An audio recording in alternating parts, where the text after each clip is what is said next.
Hey friends, today's video is going to be on the competitive experience in Destiny, the competitive playlist, where if you reach the Ascendant rank, you get an exclusive emblem. I went for it in solo queue, and I kind of want to recant my experience, as well as tell you a bunch of tips for high-level Destiny 2 and how to essentially build your game sense, the philosophy on the game, the reason I choose the things I choose, and so on. But before I get to that, I do want to rant just a little bit about, although I am a player that likes to play competitively, I don't like the state of the competitive playlist. And although in a recent TWAB, whatever you want to call it, Bungie did fix some of my problems, but it's not really moving the needle to make the competitive playlist my home where I want to be. And I imagine that this is the case for a lot of other competitive players that are otherwise plaguing the casual playlist, and maybe they're not intently trying too hard, but compared to a casual player, they are eons above them in skill. So to that casual player, they're like, why did a raid boss just queue up into my control match? And it just feels too quote unquote sweaty. And then that casual player leaves because they wanted a more fun experience. And it's not really the high skill player's fault. There's just not a great place to intrinsically spend their time and effort where they enjoy playing other high skill players. Not to mention on the casual front, if you have a high skill player in your lobby and you're on their team, you're probably also not having a good time, although with law of numbers, it doesn't happen too often. Let's keep moving forward, moving fast on this topic, because otherwise this is going to be way too long of a video, and I can already tell you it's going to be an hour. So Bungie is making positive changes to the comp playlist. Like I said, it's not moving the needle. I made a tweet just to get some feeler ideas out there, saying I'm not a fan of, for example, duos and trios versus solos. But of course, Bungie is fixing that so that if you get in one of those matches in the future, it's not going to count as a loss, but it can count as a win, which does incentivize you to stay and try when otherwise it just felt like a hopeless lottery. Another example is outlier low skill players making the match a lottery. Although they're not exactly changing all the elements of matchmaking, they are adding the Ascendant 0 rank, which goes up to 15,000 rank instead of stopping at 10,000. And that little bit of extra room is going to help filter out less motivated, less committed players, which on average, those players that end up closer to 15,000 are going to be higher skill, which means that you can reasonably make plays off them. Sure, there's still going to be some skill diffs, as there always is. It's just not going to be as drastic as it used to be with Ascendant, because Ascendant, for a lot of high skill players, wasn't difficult to get. And yes, I know the matchmaking times are also going to get crazy, and maybe the connections are also going to suffer a little bit, but that's on Bungie to find the right mix of getting games reasonably fast with high enough skill players without making the match completely a toss-up for who gets the lower skill player on their team that otherwise throws by turning themselves into Diamond Lance fuel. My next problem with comp is the game modes. I'm not a fan of Clash in a one-and-done scenario. If this was like a tournament series where you gotta play, 3 to 5 matches, and Clash was one of those matches to show that you're a good Slayer player, sure. But when it's the one-and-done game of the competitive playlist, it feels terrible in a high-skill lobby because you get punished for getting curious in this game. One of the problems, and I also wrote it down, is the radar removing what would otherwise be high-level game sense. And since the radar is persistent and easy to understand in this game, you get these stalemates in a game mode like Clash when there's not an objective to promote movement. And on some maps, the power ammo is really unlikely to grab, so it might as well just not even be there, like on Rusted Lands. Then adding to that, the next problem I wrote down is inventory, which means pulling weapons from your vault from Destiny Item Manager and in your inventory to swap when it's convenient. You started on a hand cannon, you noticed it was a scout angle, you went to cover, you went to the pause menu, you switched to a scout rifle, you repeaked, you got your kill, went back to cover, switched back to a hand cannon. This is a really hot topic, and a commenter has already just jumped the gun and put the entire comment out there, which is, well, what if somebody's using a pulse? I started on an SMG. How am I supposed to counter the pulse? The answer was they had it right from the get-go as devs where they had double primary, where you could choose maybe 2 out of the 4 distances where you want to cover long range and close or medium range, and so you can contribute to every team gunfight. It made sense. But that went out the window in Forsaken when special weapons existed, and then you only had one primary that, ironically, you have to specialize in. Except with this inventory system, You don't have to specialize in it. You are not punished for switching, which means that you can't use your game sense to build a battle plan. Just on the sounds of the gun, the repeat characters you see. You say, oh, that's a hand cannon player. I've been on a pulse the whole time. So next time I fight with them, I just want to stretch the distance a little bit so that they have to forward tap when I just hit my optimal TTK. And you can use that in team fights too. Be like, I'm currently fighting their pulse rifle player. I am full health. I back them off. Naturally, their hand cannon player is going to want to peek me.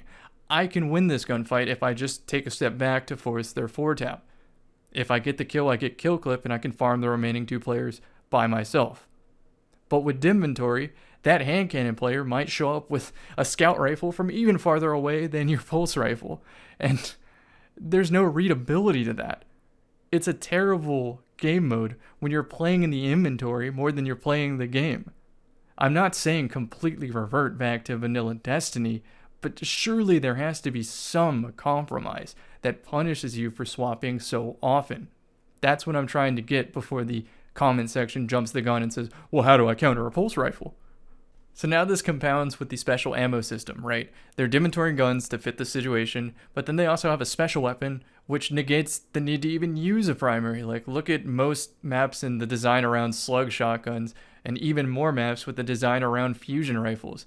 Like, you just can't primary fight them, which means you can't show them that you're the better player. You have to accept that your best case scenario right there might be a trade, either by hitting them once with the hand cannon and swapping to the shotgun, or just committing the fusion rifle from the start. Once again, trying to stay ahead of the commenters that jump the gun, looking for 1v1s in an FPS arena shooter is not a high-level game plan, because at the highest level, everybody has a good primary shot. The way you separate yourself from the pack is being better in the team fights, having a better idea of the economy, having a better idea of what controlling the power position on a map looks like to force advantageous spawn cadences for your team and to punish the opponents for not being as fast to find that answer. So yeah, you shouldn't be looking for a 1v1, but 1v1s naturally happen. Now sure, you might not have a 1v1 where both of you are perfectly 100 health in the optimal range, out in the open, away from cover, but they do happen. And the presence of special weapons takes away the opportunity to dance and to really have a drawn out gunfight to give you more of an opportunity to show that you are the better player. Instead, what happens is you see the flash glint of a special weapon and you go, oh no, I need to get to my special weapon now or I can't trade soon enough. Or cover is involved, you're ahead on damage and you get them weak, but around the corner you know there's a shotgun, so you can't follow up your damage. I'm going to pause there for effect because that's the big disconnect that a commenter just doesn't see. Can't follow up your damage. Why can't you follow up your damage? Because the 1KD player is a threat when they have a special weapon in their hands. And yes, I know that's a hard pill to swallow about Destiny, that if they didn't have special weapons, the population would dwindle even faster than it's already dwindling, and you just wouldn't have a PvP game. Sure. So then there has to be a compromise, right? And that compromise can be either a separate playlist where there is double primary, I would like that. But more realistically, something like the checkmate ammo system where there's ebbs and flows, waves of special ammo appearing, when to use it in a more specialized scenario where you use your primary weapon to give you extra special ammo to make that special play. And if you're too greedy with it and only use your special weapon, you're not going to have it to meet the nuclear warfare option. The other idea would be kind of a regression back to vanilla Destiny 2, but I already know that would kill the game. Still gonna say it anyway. Historically, Destiny has always failed with using ammo boxes, whether that's special ammo or heavy ammo. They always have it at weird intervals, amounts, and positions to where it doesn't make sense as an incentive to fight. Instead, it just gives everybody nukes.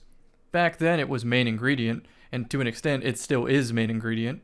But all the bad aspects of the special ammo box is compounded by the single primary system because you can't contribute to all distances in teamfights and you have to over-specialize into a distance, which feels doubly worse when they grab special off the wall. You don't have special, they pull shotgun, but you only have a single primary to deal with that shotgun. Whereas in the double primary system, you might have a pulse and an SMG equipped at the same time, so if they pull shotgun, it's not an instantly lose lights out scenario. You can fight back. So I'm not saying that they have to completely scrap the special weapon system, that's the crowd favorite, they can keep it in vanilla PvP. But I would love to see a game mode in the future that experiments with double primary only, but with a new suite of exclusive, low power, heavy weapons like shotguns, sniper rifles, and fusion rifles that are significantly weaker than what we know as special weapons now, but still more potent than a primary, and those are only in the heavy slot. And then that game mode uses heavy ammo in their ammo economy, so you have 2 primaries and a pseudo special weapon. Then, if they tweak the radar from being so free, add some objective game modes, that playlist is going to be competitively playable. The final elephant in the room to squash is something that's plagued the game since the very beginning, and especially in Double Primary. That is the melee and melee lunge system in this game. The fact that it teleports the character at you, you can't realistically respond, not to mention it's also a double melee and not a triple melee, where if you wanted to turn that triple melee into a double melee, all you had to do, land 1 SMG shot, just 1, and it's a double melee again. They could even tweak the melee system to also benefit PvE at the same time, making it much more interesting when they start tweaking new levers like animation and lag time and the size of the destructive ball at the end of your fist instead of teleporting you at enemies. And they could still have the lunge in the game, but separated to hard to obtain PvP benefits that are easy to obtain in PvE, like maybe that only happens at combination blow ×3 or something like that. The final problem in competitive Destiny is the most obvious. I'm choosing my words very carefully because Bungie has this strange policy on cheating, anti-cheat, etc., but the anti-cheat needs to be more responsive and quick to have the players feel good about taking the game competitively seriously in a competitive playlist. Then they have to have a more responsive enforcement of their policy of devices. I remember when Trials was more unplayable than it normally is because of, without a shadow of a doubt, Harry Potter flying around the map cheaters. Grenader Jake said something about personally funding an employee at Bungie whose sole purpose and job is to watch Twitch streams, look at data on PvP matches, and ban the without a shadow of a doubt cheaters on the spot. And in the grand scheme of things, I know that isn't even barely scratching the problem, but it's the act of good faith that I think the community needs to rally behind the idea of taking a competitive playlist more seriously and trying to make it their new home.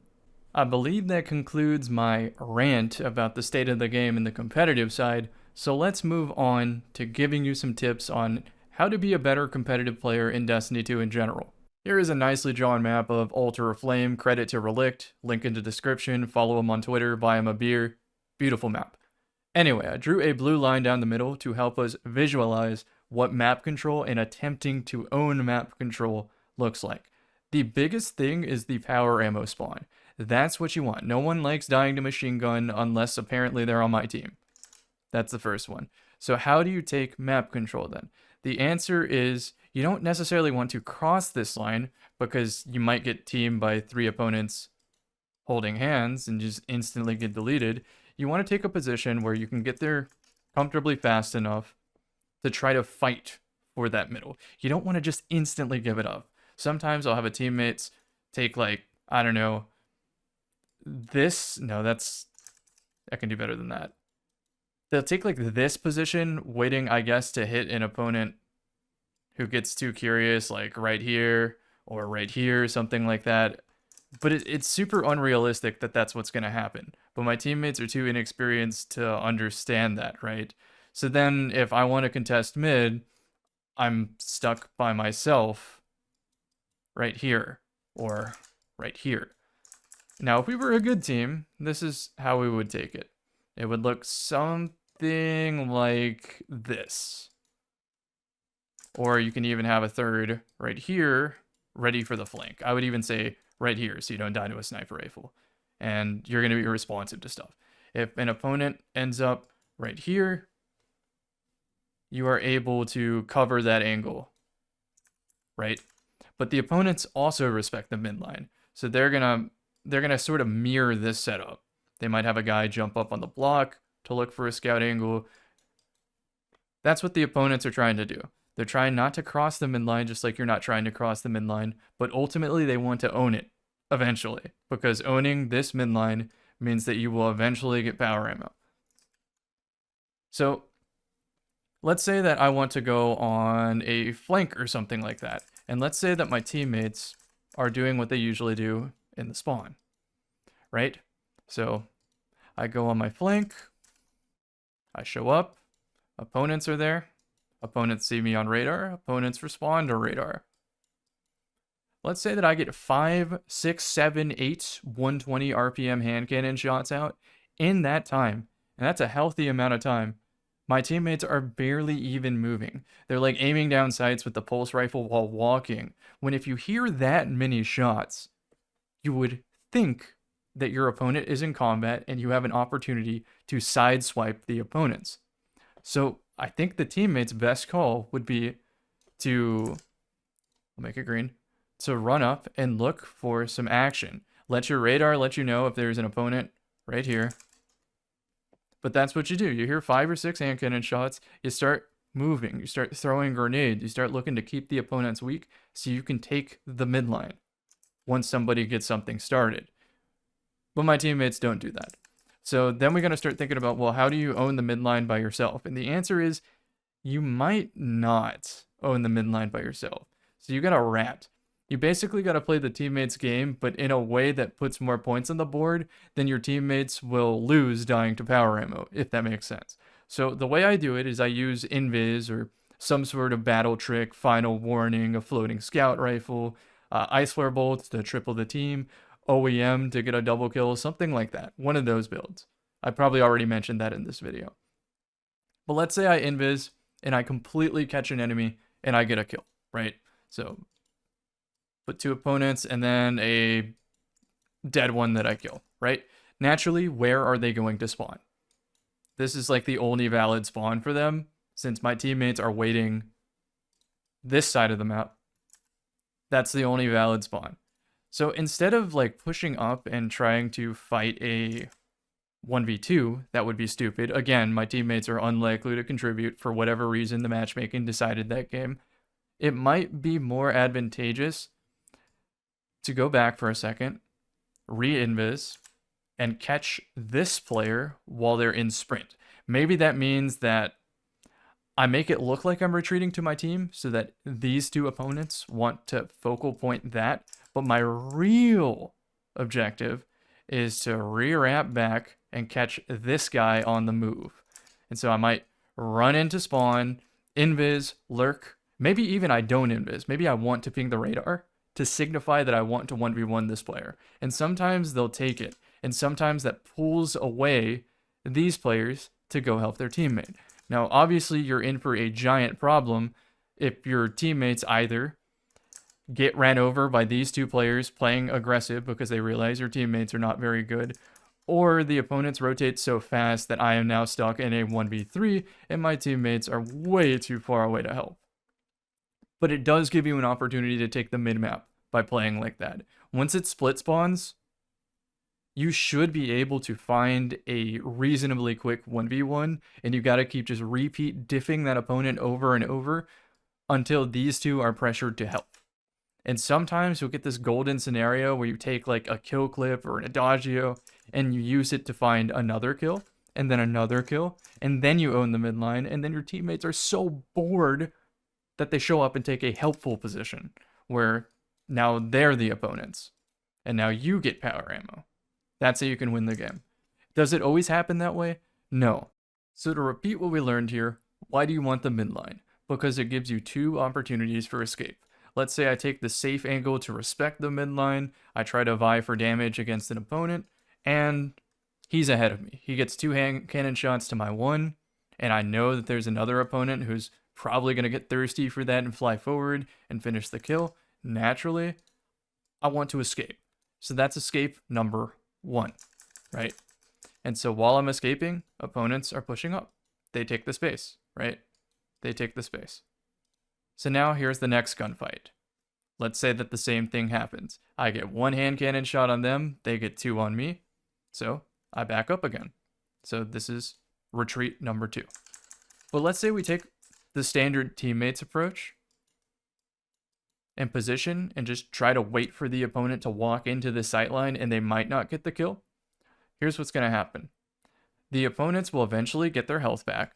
They're like, wow, I hate pulse rifles and scout rifles. But they'll eventually get their health back, and they're eventually just going to safety cross and safety cross until they have an angle right here to put pressure on your teammates. Eventually, an opponent's going to end up here, and they're eventually going to do so much damage to your teammates that your teammates now back up. And so your teammates back up from these position. Look at the number. They only get one opportunity for retreat before the opponents cage them. And that is what's going to happen. It happens all the time. So then the opponents start taking these positions. They start winning on damage. They throw some scorch, maybe a grenade, something like that. And teammates will lose by attrition because they only had one opportunity to escape. So that is why you give yourself the best chance of winning engagements by attempting to take the midline, but respecting it enough not to cross early. Does that make sense? Let me know in the comment section. Not every map in this game has the exact same middle of the map advantage. The power position changes depending on the map. When I say power position, I don't mean where the heavy ammo spawns. I mean, what is the most advantageous place on the map to own? And I believe it is B flag. But if you were listening to the Altar of Flame explanation, this is what your opener would probably look like, and I highly advise never going in this tunnel. It's just a nade magnet. You will eventually lose there. It is too far to cross, too narrow. You will get special weaponed. So then your only answer would be, I guess, flank or stack an angle with your teammates. Let's just say that you try to help your team. Take the most direct route to B and try to play for it. Well, what's going to happen is your opponent, who is positioned right here, on an elevation angle, lurking far back, waiting right here. There are so many angles to take that is why it is difficult to be in this player's position or this player's position. Take a look. So I could hit them right here when they get curious. I can elevate, hit them right here while stopping this player from helping me. I can do the same thing on this angle. I can hold it at level. I can go all the way over here, be a little different. I can jump and get an angle. I can go out of bounds and do the same thing where I float over their head, melee them to Scourge, blow up the canisters, which I guess if you were on the green team, you would shoot the canisters coming out if you were like a mouse and keyboarding quick. But the point I really want to drive home is that if you are the green player peeking, where do you pre-aim? Like, physically look at their POV. When I cross this corner, how do I know exactly where the enemy is going to be to put my crosshair? This is the most logical place to be, and then you snap up if somebody's above. But that takes reaction time, and likely what's going to happen is they're going to hit you twice before you even hit them once. That is why B flag is a power position. And that is why you want to hold it.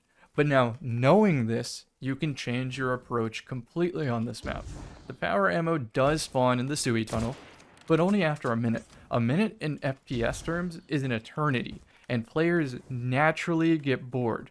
So, sometimes I will just lurk right here and wait until the opponents get bored. Maybe my teammates take a little bit of damage and back up, and the opponents are thirsty for that. They chase, and then they just get 3'd by a scout rifle. And you can only get a couple of those before the opponents also throw in a scout rifle.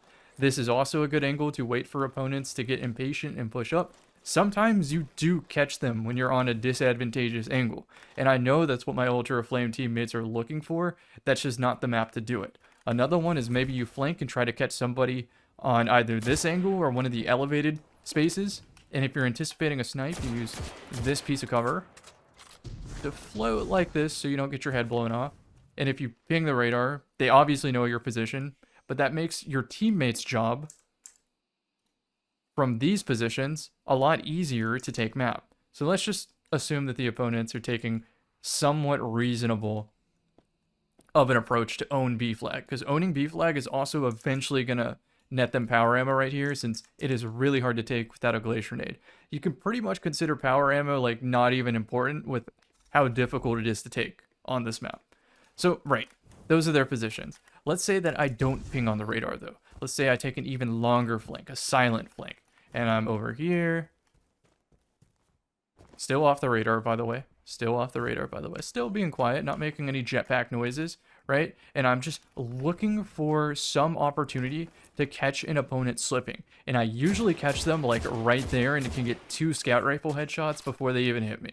A lot of players will make the mistake of showing up on this head glitch, and normally a head glitch is good, right? Because it's exposing as little of your body as possible. But the thing is, that's where this player pre-aims as soon as they see red on the radar. So it's maybe not the best one to overuse. You can definitely add it to your arsenal, just don't only rely on that angle. So instead, like let's say I didn't find any opportunity here, I'm going to have to ping the radar. So I'm going to activate my jetpack, and then I'm going to slide this, and I will catch somebody when I peek this angle. As soon as I put a shot, I'm gone. My goal is not to fight 3 players, it's to give my teammates an opportunity to shoot the opponents in the back. That's what you're doing on a flank. You're not trying to be a hero, you're not trying to wipe the whole enemy team. You're just trying to drag their attention away so that later you can own the advantageous part of the map. And depending on how you time that team hit, that team attack, it might naturally make grabbing power ammo a realistic option for your team. So to visualize that, again, we're taking one of our green players. So reapply. I'll think of a better way to do this for videos in the future. But just to visualize what I just talked about, these 2 teammates are eventually going to back up, opponents might chase, whatever, right? I'm holding a long scout angle, and even if these teammates die, the opponents sometimes just want to fly forward anyway, because it just feels more active in an FPS game. And 1 or 2 of the players is going to die to the scout, and that'll equalize the scoreboard a little bit, and maybe give you an opportunity to take B easier in the future. We do our flanks, or we take a risk of getting hit on the radar to take a fast, like, here's how you decide. Let's say that you're right here, and you hear gunfire. You hear 1 or 2 pulse rifle bursts. It is a safe opportunity once you hear that fire. Either your teammates are getting shot or your opponents are getting shot. Either is good, because that means they're less likely to deal with you. So you can just jump up and immediately look for somebody. If you don't see them, you're flying forward again. You need to help your team. Don't waste those opportunities when you hear good sounds of active engagements. That's really my only tip for playing Clash on a lopsided map. You have to be willing to, I do have a hand cannon in my inventory. Most players will just rush this down, and sometimes you will diff your opponents, or your opponents just suck, and they will just give you B flag for free for whatever reason, right? But typically you're playing with a hand cannon first, a medium range weapon, but as you die to a scout, you're gonna rage switch to a scout.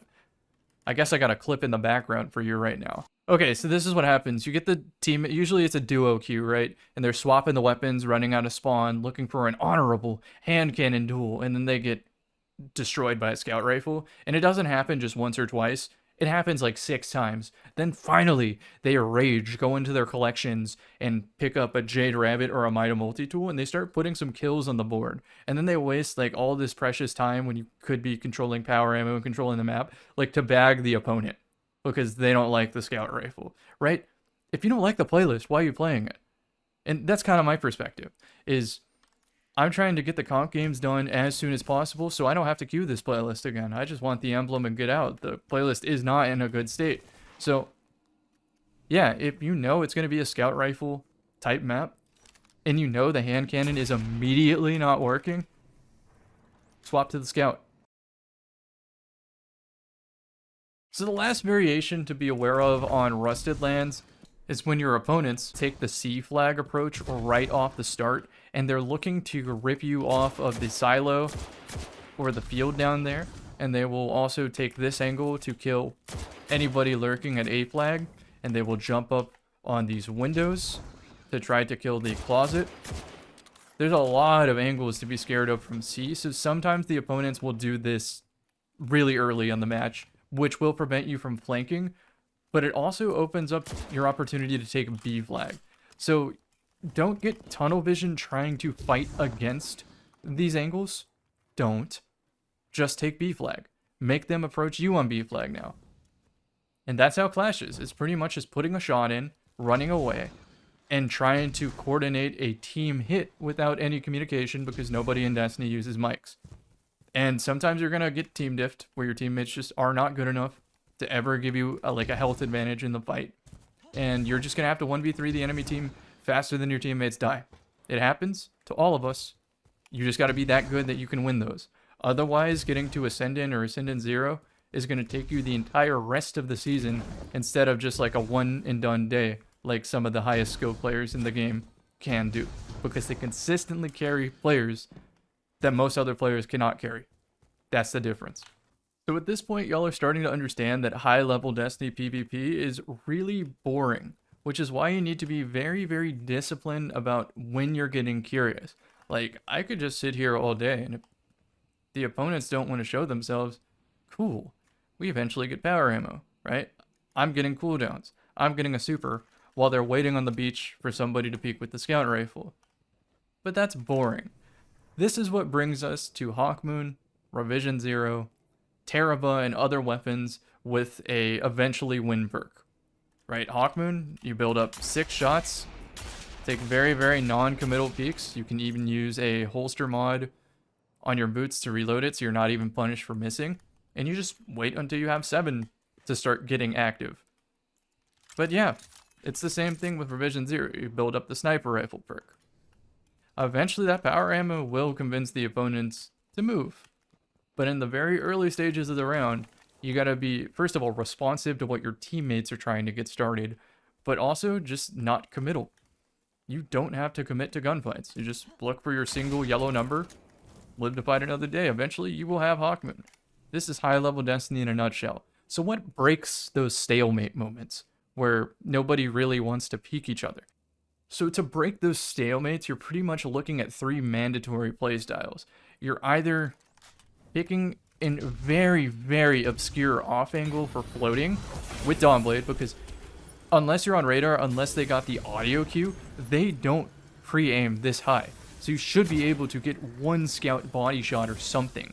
And after they see you in the air, they will forever have to respect the sky, and their crosshair placement might not be at head level, it'll start being randomly up, which gives your teammates like a reaction time advantage. So that's the first way to help break stalemates. The second way is with very, very fast movement. Think beyond Icarus Dash. Think grapple. Think Astrocyte blink to blink safely from cover to cover without getting instantly teamed by 3 players. And eventually you will be in a position where the opponents have to give their back to you or their teammate. That's what Astrocyte blink and whatever can accomplish. And of course, Invis to make sure that you can safely be off the radar and go exploring a little bit. But you have to be very careful with Invis. You straight up have to drop the ego, and if you're dying out of position with Invis, that is entirely on you.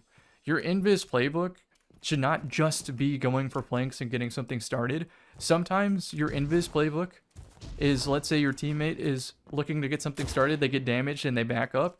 As your teammate backs up, that's when you should start approaching with Invis, because the opponent, their radar, shows one red piece of the pie leaving and then nothing returning to it. So they're going to have this like temporary sense of boredom, and they're going to go, oh, I guess there's not an opponent there.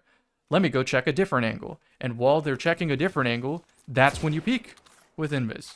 So that's your playbook with Invis. That's your playbook with floating Dawnblade. You don't always have to float. You just have to do it once good enough to create the perpetual threat. And then also with blink and grapple and whatnot, you just need to have a good game sense of when your team has either better positions or more health or more total abilities, because your opponents might just like waste all their abilities. And when it's good, when it's time for a team hit, use your grapple and go. And you will get there way faster than the opponents are ready to respond. And with your team's economy advantage, you might win that team fight. And obviously, this is all so very difficult to coordinate.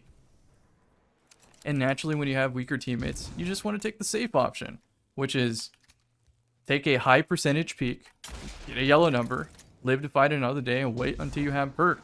Because that one tap can open up an entire play for your team where you wipe the opponents, you split spawn the opponents, where 2 are spawning on one side of the map and 1 on the other, and you try to identify the single player faster than the opponents can get back to help them. And just repeat that and repeat that and repeat that.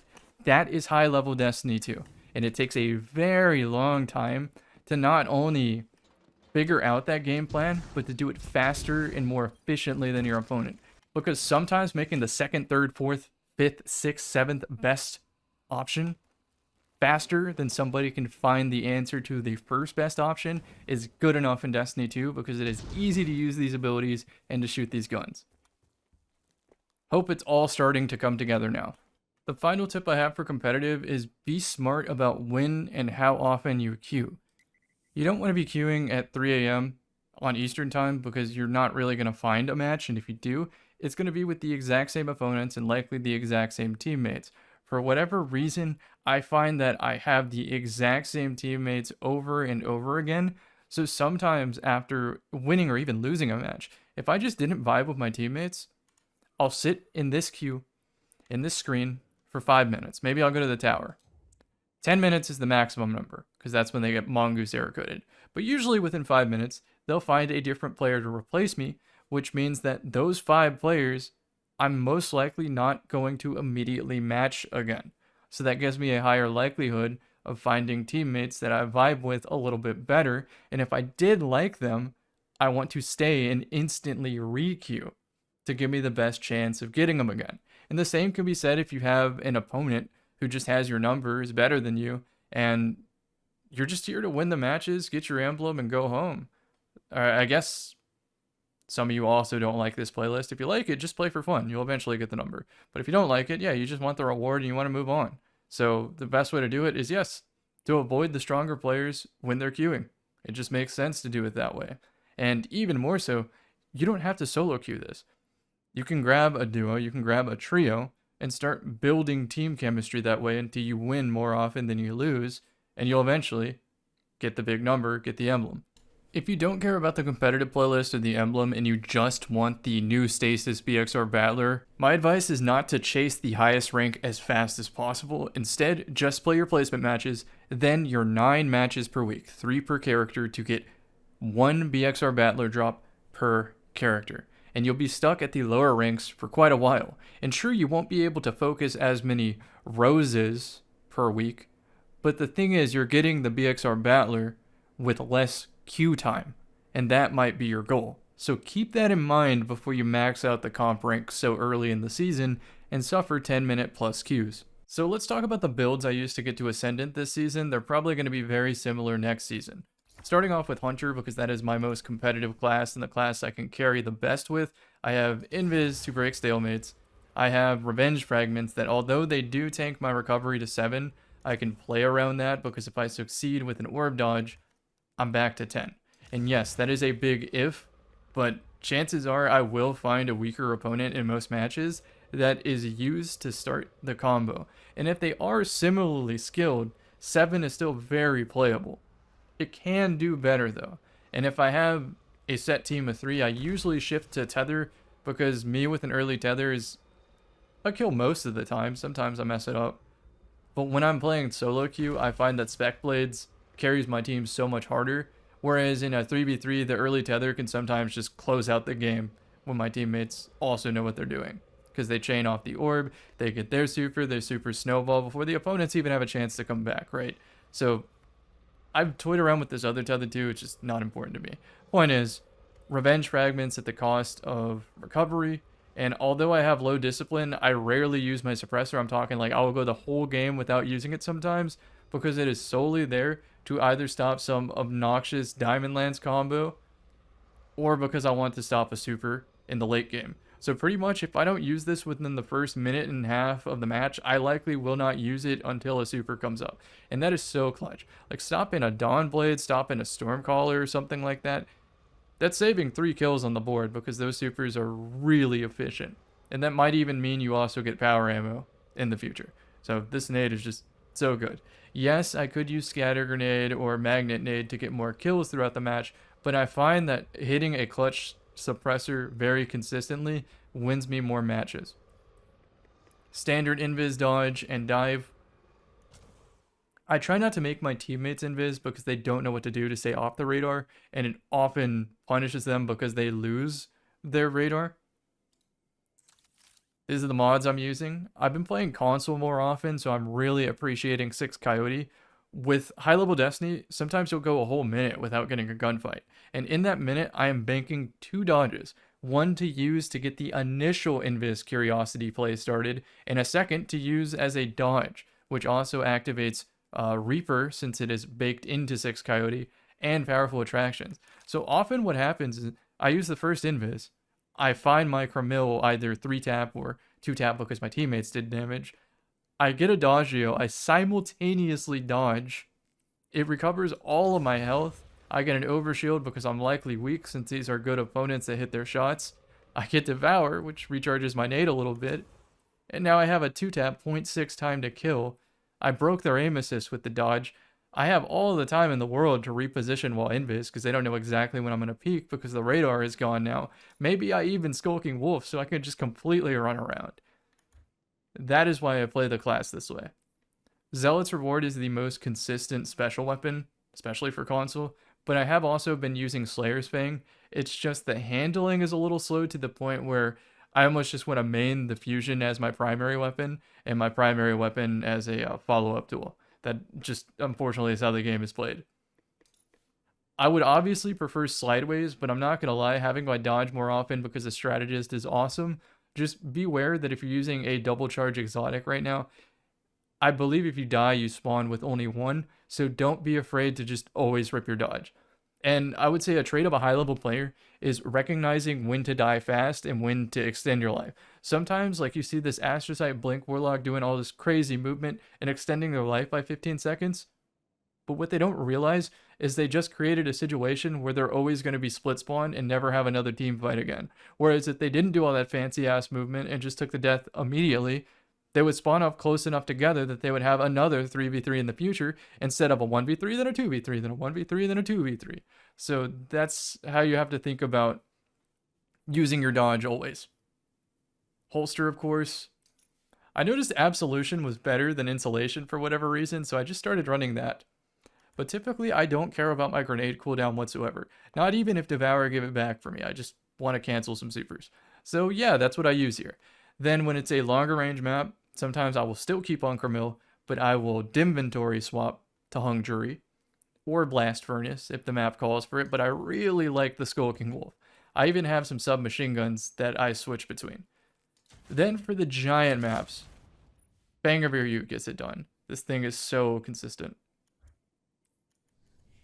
I also have a sniper rifle there, but I don't like sniping in an environment where I typically have lower skill teammates because I find that my pick doesn't actually do anything, and then I don't have a shotgun to get curious about following up my damage from a hand cannon. So ultimately, I just win more games with a shotgun. It's not that I can't snipe, it's that I can't get teammates that create value for my snipes.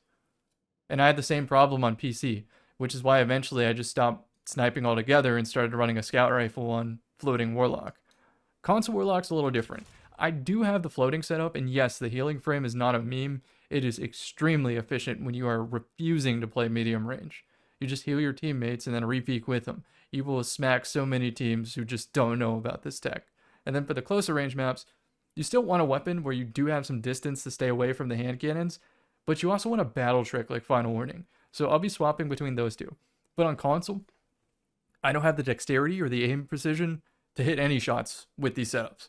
Like Jade Rabbit floating is the closest I can do on console, and it still pales in comparison. I'm talking like 10% of my M&K power on controller. I can't do it. I can still make this build effective, just not a pick over Hunter like I would on mouse and keyboard.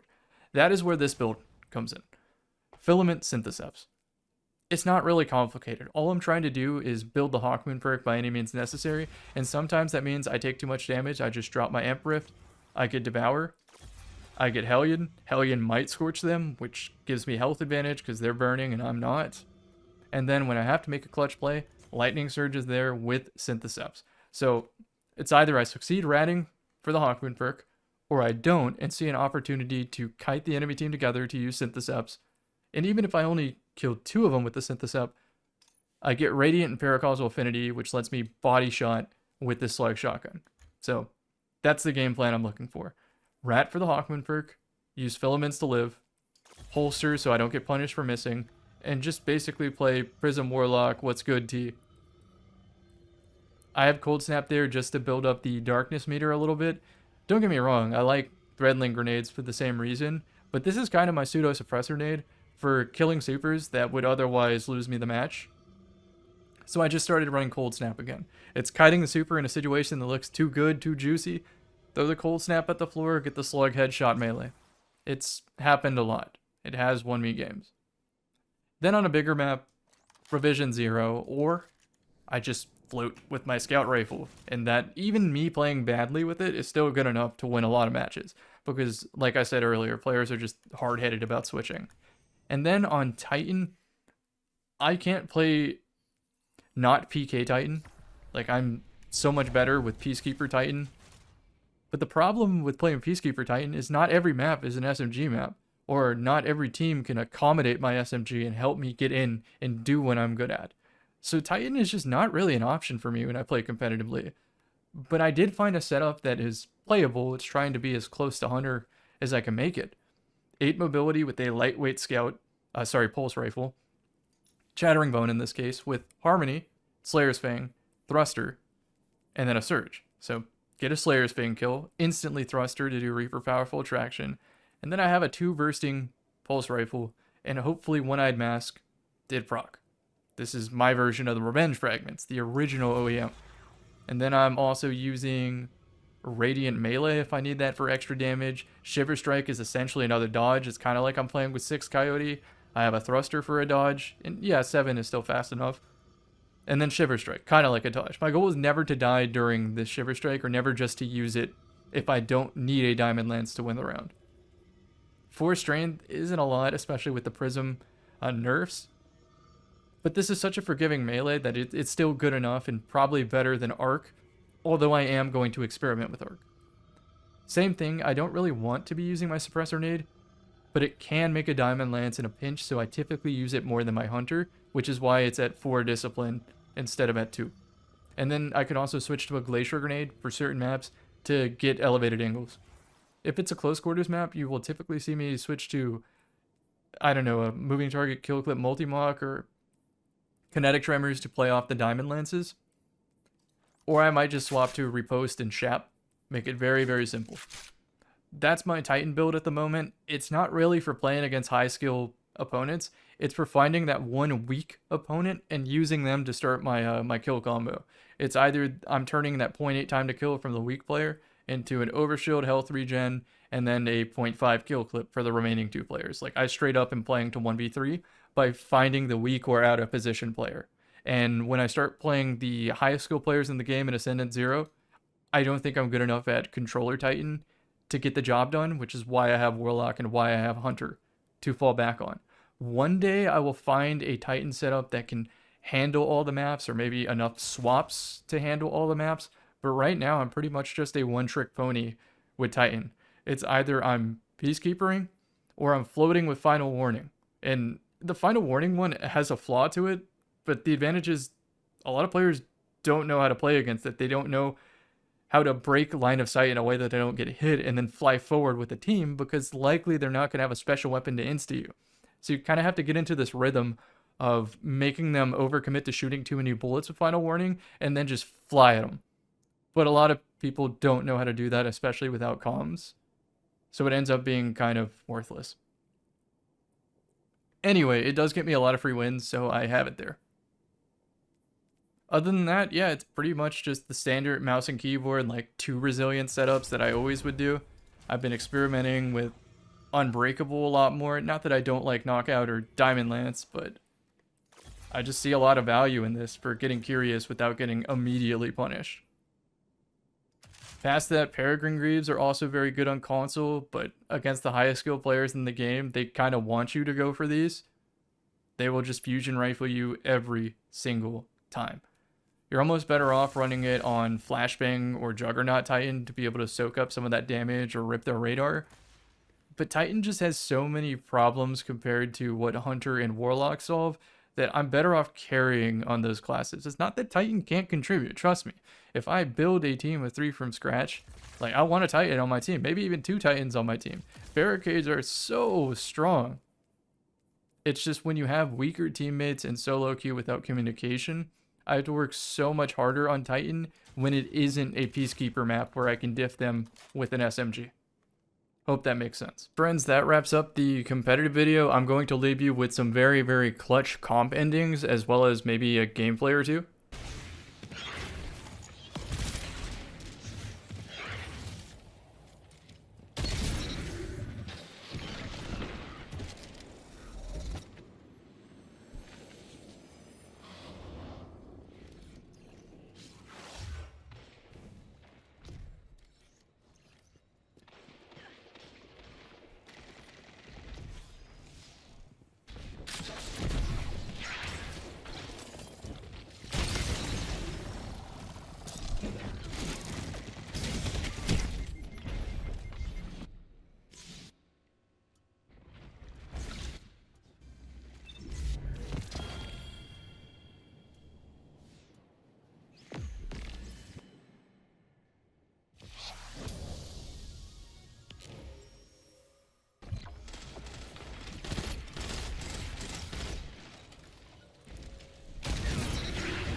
No, I know your ass didn't just sit here through a 1 hour and 5 minute video and didn't subscribe. If any of what I said today is making sense, I might offer some coaching in the future to help you get from whatever plateau you hit to the next level. So I'll keep y'all posted.